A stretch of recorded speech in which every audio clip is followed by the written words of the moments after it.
This is I Spy, the show from foreign policy where spies tell their stories.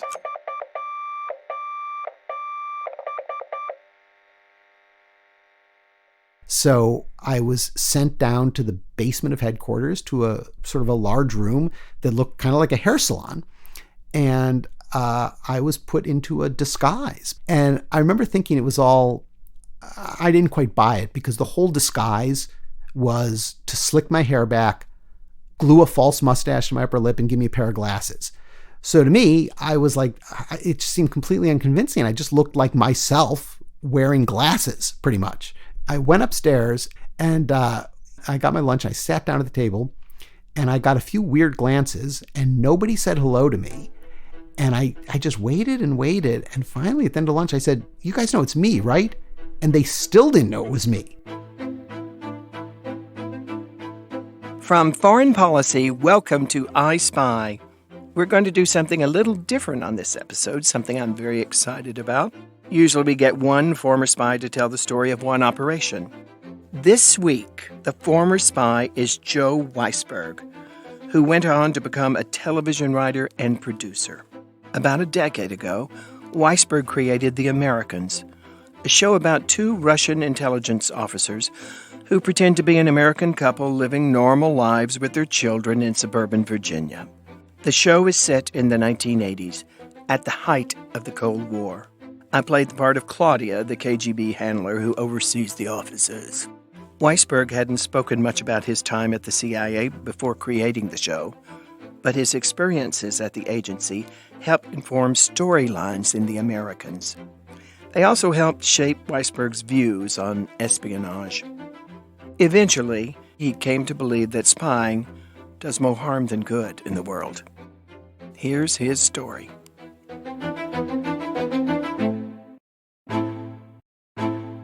People always are curious about why I joined the CIA and how. And, my story was that I had grown up with a little bit of a fascination with spying and espionage. Like every other kid, I loved the James Bond movies. And then I graduated to the John le Carré novels.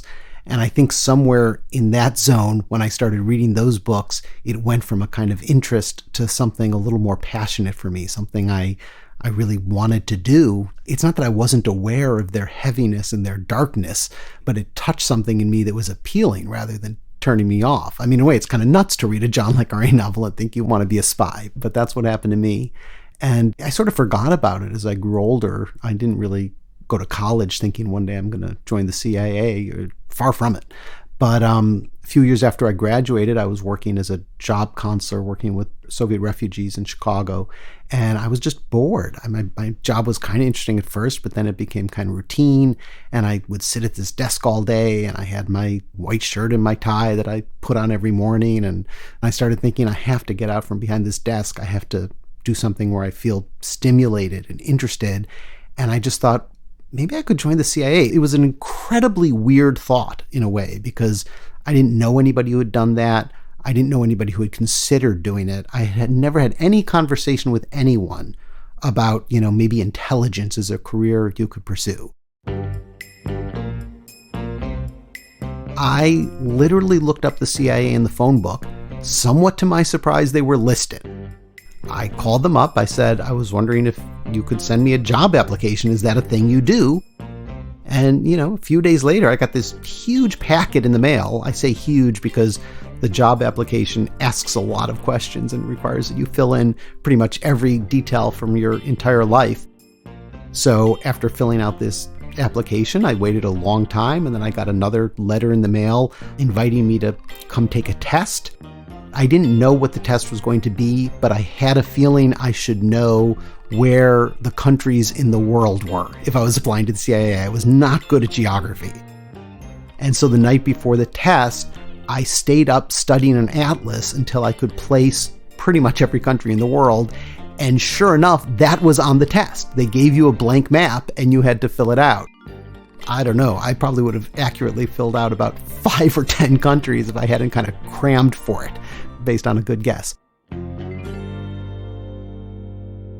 The polygraph is not exactly what you imagine. They call you a couple weeks before, and they tell you all the questions that they're going to ask you on the polygraph exam, and you also answer them.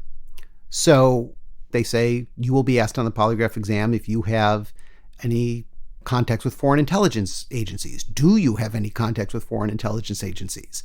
And you're on the phone with the officer from the Office of Security, and you tell them the answer, which presumably is no. And then when you get to the actual polygraph exam, they may ask that question again, or they may say, were you truthful in your phone interview when you said you had no contacts in foreign intelligence agencies? It's not a trick. It's the opposite. They're sort of maximizing your chances of getting through the test. The best example of this for me is when they said in the interview ahead of time, have you ever taken any drugs? And I said, yes, I've smoked marijuana. Have you ever taken any other drugs? No. How many times did you smoke marijuana? And I got very nervous around the question of how many times. And I said, well, I don't know, maybe more than 10. And then I had this negotiation where the guy said more than 20. And I said, yeah, more than 20. He said more than 30. I said, yeah, probably more than 30. And we got all the way to 100. And when I said it could be more than 100, he said, are you telling me the truth, or are you just trying to be very careful that you're not misleading me? Which I thought was very insightful, because that's exactly how I felt. And then on the actual test, he just asked, were you truthful when you talked about drugs with the security officer? So it had the feeling for me of they're trying to help you. They're trying to get you through. They want you to pass. I actually began work in late 1990.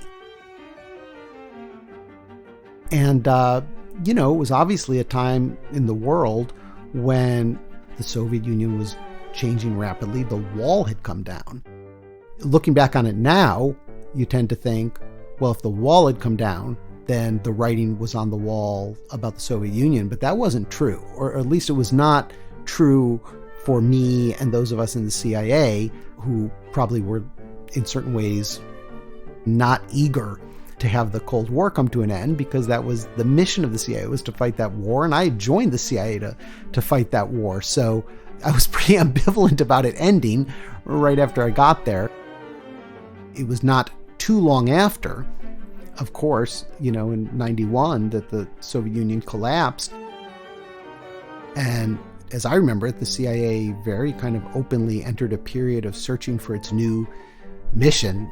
And the fact that the end of the Cold War left the CIA unsure what to do, and that it was going to launch on a kind of journey to figure out what it should do, was all handled openly. Like, people talked about it. There were memos sent around. I think there were committees and groups trying to figure things out. So it was a real kind of in-between period before the War on Terror appeared to kind of take the place of the Cold War.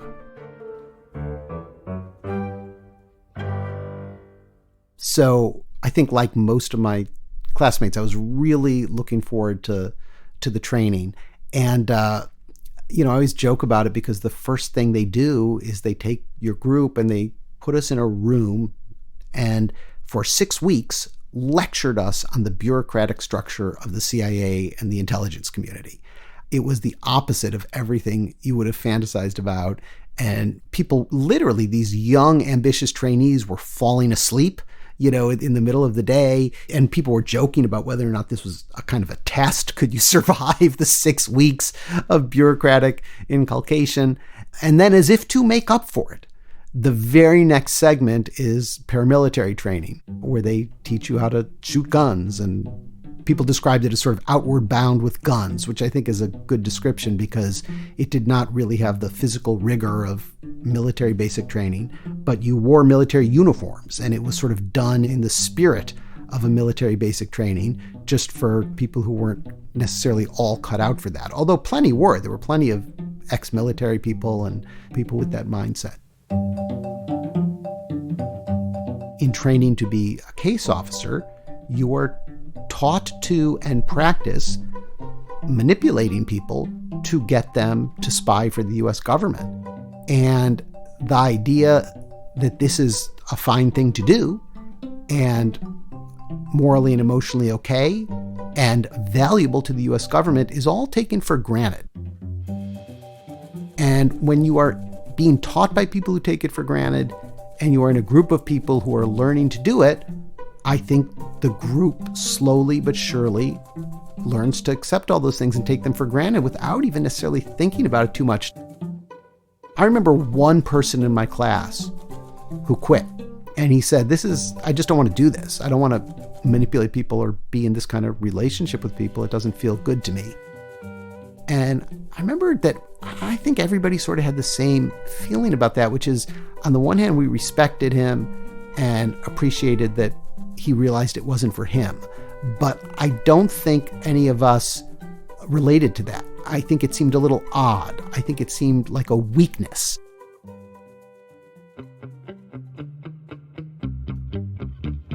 One of my interim assignments during training was at the agency's all-night 24-hour operations center, which was kind of the place at the CIA where everybody stayed up and watched what was happening in the world and knew who to call if something happened. So, like on my second day, the phone rang and I didn't quite understand the phone system yet. So I picked it up and somebody asked me what was going on in I don't know what country of the world. And just because I had picked up the general phone line, it happened to be the part of the world that I was following that night. So I gave an answer. And as I was talking, I sort of picked up this weird energy and I looked around, and the head of the operations center and everybody else, they were all staring at me, and something was wrong. And I didn't know what it was. But I got through my answer, and I fortunately gave a competent answer, and then I hung up, and they said, "Do you know who that was?" That was the director. So I had picked up a phone I was not supposed to pick up, and it was the director of the CIA calling. It's hard to express how kind of inappropriate it is for a trainee to answer to call from the director. At the CIA, the director is, feels like the president to you. But I sort of got out of that barely. Me and my colleagues who were trainees occasionally were given, real work to do that wasn't entirely just sitting behind a desk. And I had one assignment where the office I was working at the time had been receiving letters from someone who claimed that they had previously been an active agent of the CIA and that they had a cousin who had been killed in the country that they were both from, and they were concerned that that was in retaliation, that the host country had found out that they worked for the CIA and killed their cousin in retaliation. So I was handed these letters, told to go into the files and figure out what was going on. And I discovered in the files that this person was telling the truth, that they had worked for the CIA. That was accurate. And there really wasn't any way to put together anything about the cousin, although that was a person who we knew existed. And I was assigned then to contact this person, meet with them, and get more information and talk it through with them. There was also, for complicated reasons that I don't think I should go into, there was some money owed to this person. And so I was also tasked with delivering that money to them. I got in touch with the person and I set a time and a date to meet them and arranged for their travel to the place we were going to meet. And my identity could not be exposed, so I was told to wear a disguise. So I was sent down to the basement of headquarters to a sort of a large room that looked kind of like a hair salon, and I was put into a disguise. And I remember thinking it was all, I didn't quite buy it, because the whole disguise was to slick my hair back, glue a false mustache to my upper lip, and give me a pair of glasses. So to me, it seemed completely unconvincing. I just looked like myself wearing glasses, pretty much. And if I had grown a mustache. And the person who put the disguise on me, I expressed my concerns to them, and they said, "Well, you can trust me. I've been doing this a long time. Nobody's going to recognize you." I went upstairs, and I had this group of trainees who I'd been very close to for almost 6 months or a year at that point. I can't remember exactly. We spent all our time together. We had lunch together every day at a big table. And I went, I got my lunch, I sat down at the table, and I got a few weird glances, and nobody said hello to me. And I just waited and waited. And finally, at the end of lunch, I said, "You guys know it's me, right?" And they still didn't know it was me. And I said, "It's me, Joe." Nobody could believe it. Not one person had recognized me. And they had all thought, who's this guy just sitting down at our table. That's a kind of socially weird thing to do for a stranger, to sit down at a big, loud table of friends. Anyway, I got the disguise and I went to meet this guy who had come in to talk to me. And this person came and we had a long talk, and I gave him the money and I heard him out and I told him what we knew. And, it was essentially something, obviously really tragic about it, because someone he loved had been killed, and he felt it was completely his responsibility for spying for the United States government. And I think that had a really big effect on me, that it went from the theoretical to the real. I was talking earlier about the fact that when you're manipulating these people, it's in the interests of getting them to spy for the US government, and it's dangerous. And they can be, depending on the country they're in, imprisoned or killed as a consequence. And I think at that point, the idea that I might have that on my conscience went from a sort of theoretical thing to something a little more real, and made me kind of start wondering if this was a job I wanted to do. You're listening to I Spy. We'll be right back.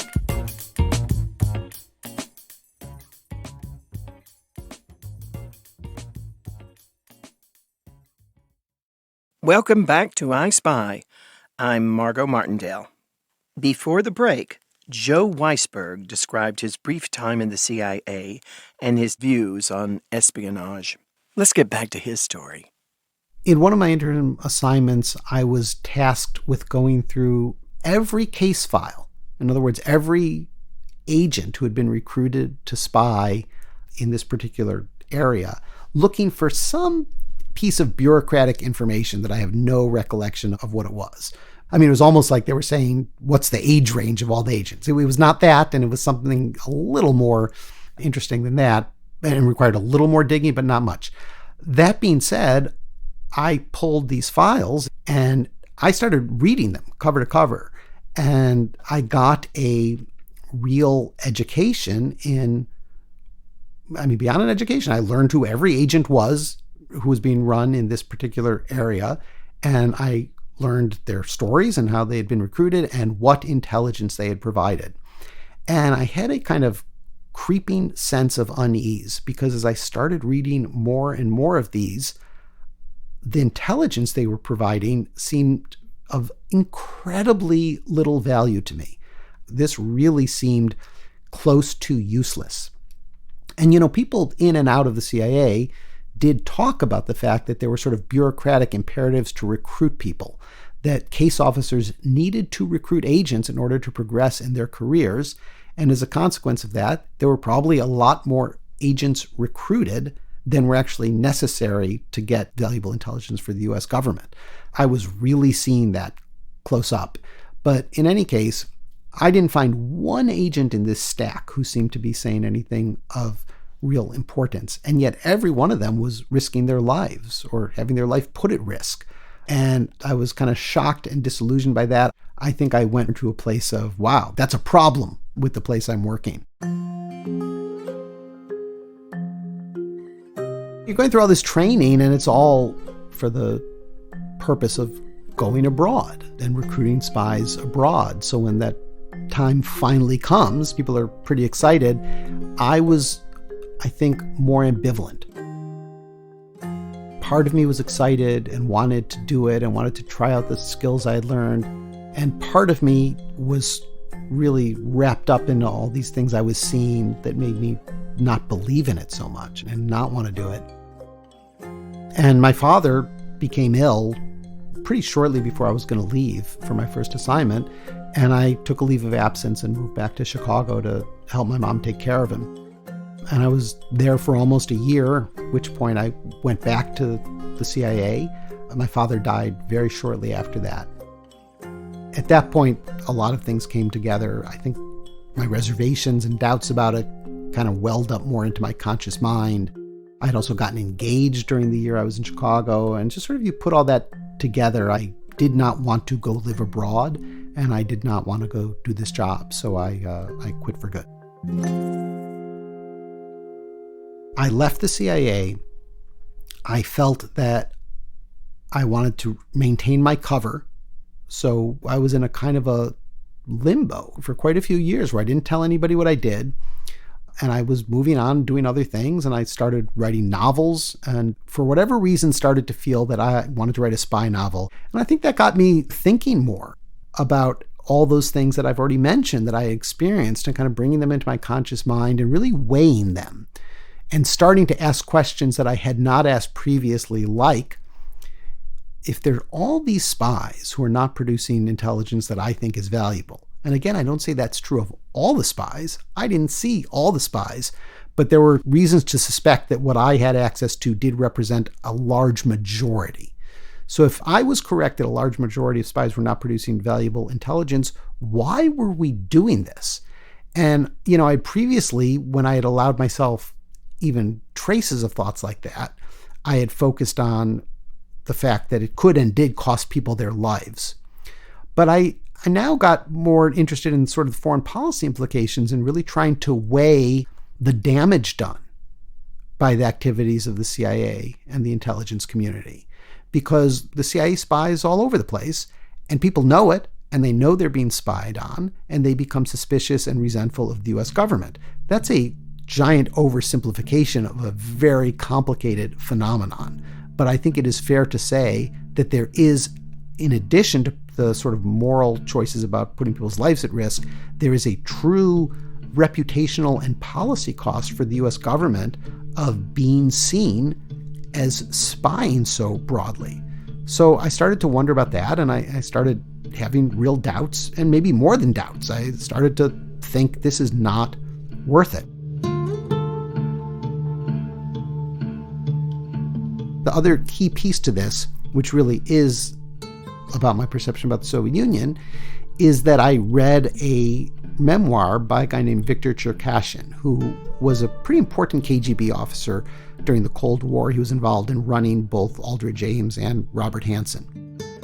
And it was a really intriguing book for me to read because somehow I had held on to a kind of, I guess, almost juvenile image of the KGB officer.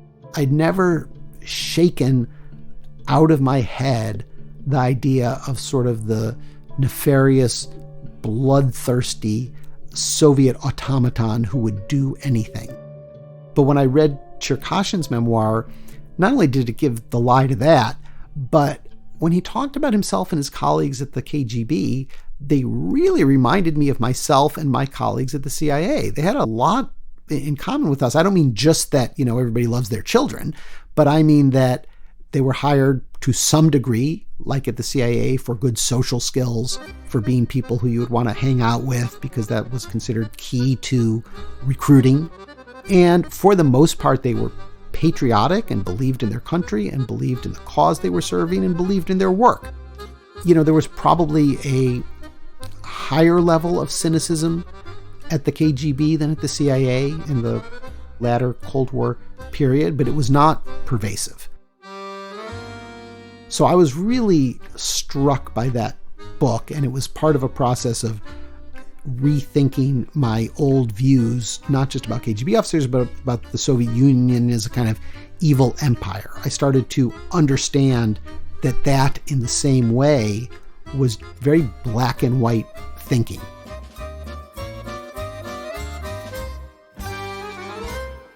So I was interested in coming up with some sort of formula, just at least to help me think about it or quantify it in some way. I didn't know how to do and wasn't going to do a scientific study. But I did ultimately start asking myself the question, will this intelligence alter anything the United States does? That was the primary, most important question. And secondary question, will it alter the U.S. administration's understanding of what's happening in some significant way that is not exactly available through open source methods? And if the answer was, people will read this, but it will not change any policy, it will not alter any military activity, it will not have any actual effect, and likewise, it is not significant for reimagining or re-understanding the situation, or if it is significant, you could learn the same things from open source material, then it is not valuable enough intelligence to risk somebody's life for, which is, I think, the same way for me as saying, then it is not valuable intelligence. So that was kind of where I landed about espionage. And ultimately, I created a TV show called The Americans about KGB spies. I did think I would have an opportunity to kind of portray certain aspects of intelligence more accurately than they are normally portrayed in television and movies. I ran this show and with a partner, my partner Joel, and we used to joke all the time that if people really paid attention to all the different missions and spying activities of the Philip and Elizabeth, the heroes, they might notice that really very few of them ever came to any kind of positive fruition, that it all was sort of a game being played. I don't mean a game, it was way too serious to be a game, but in the sense that in the real world, it mostly just caused harm and didn't do much good to the Soviet Union. I think just coming up with stories and writing about espionage, it sort of naturally leaked in that my opinion of the efficacy of espionage was kind of low. You know, it was true and it was important, but it was not on the surface. But the real thing that I was, motivated by in coming up with the idea in the first place was to take on the idea of the enemy and to suggest that these people who we perceived of as our bitter enemies at the time were not so different from us.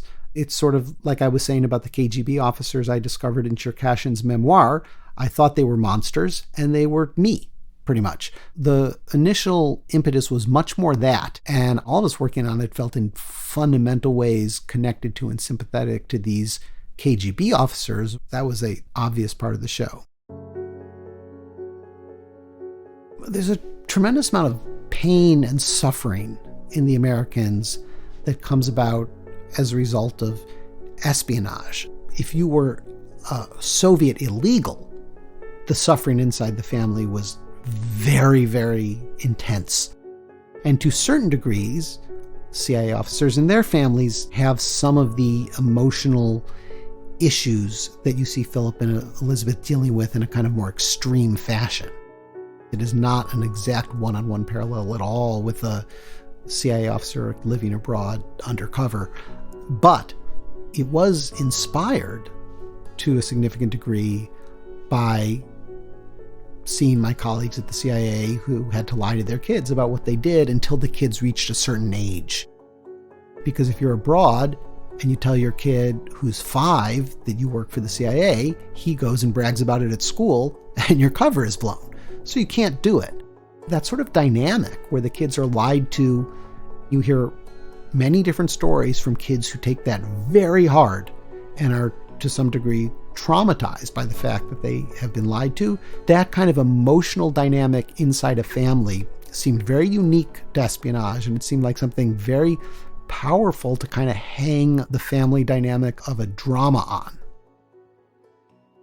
One of the things I think I learned from the CIA was that you have to be careful not to automatically believe what people are saying. Not because people are lying or misleading on purpose, but because there's a very powerful tendency to want to believe in your own work and to think it is valuable and think it is important. And so if you work in intelligence, you're very likely an intelligence booster.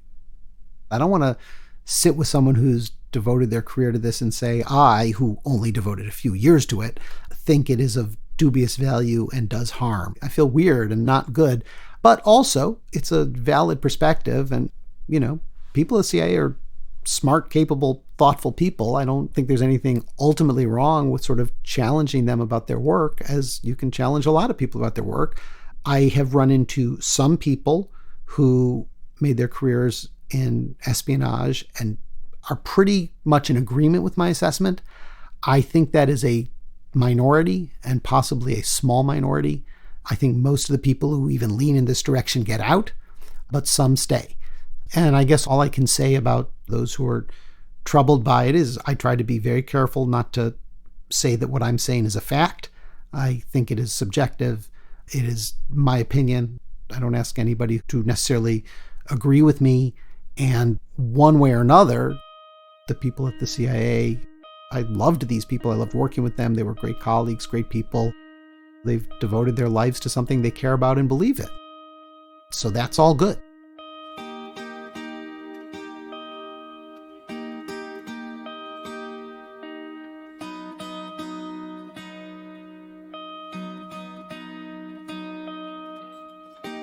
Joe Weisberg is a television writer and producer and the creator of the great show, The Americans. He describes his brief time in the CIA and his thoughts on espionage in the book, Russia Upside Down, an exit strategy for the Second Cold War. I Spy is a production of Foreign Policy. Our executive editor for podcast is Dan Efron. Our team includes Rob Sachs, Laura Rossbrow-Tellem, Rosie Julin, and Claudia Tatey. Our show now has a newsletter, and it's absolutely free. It includes beautiful illustrations that the artist Guy Shield makes for I Spy, photographs from some of the missions described on the podcast, and other bonus content you won't find anywhere else. To sign up, go to foreignpolicy.com/iSpy-newsletter. That's foreignpolicy.com/iSpy-newsletter. I Spy is made possible through the support of Foreign Policy readers. If you're interested in smart news and analysis from around the world, please consider subscribing. I Spy listeners can get a 15% discount by going to foreignpolicy.com/subscribe and using the promo code iSpy at checkout. This is our last episode of the season. We'll be back soon with more spy stories. I'm Margot Martindale.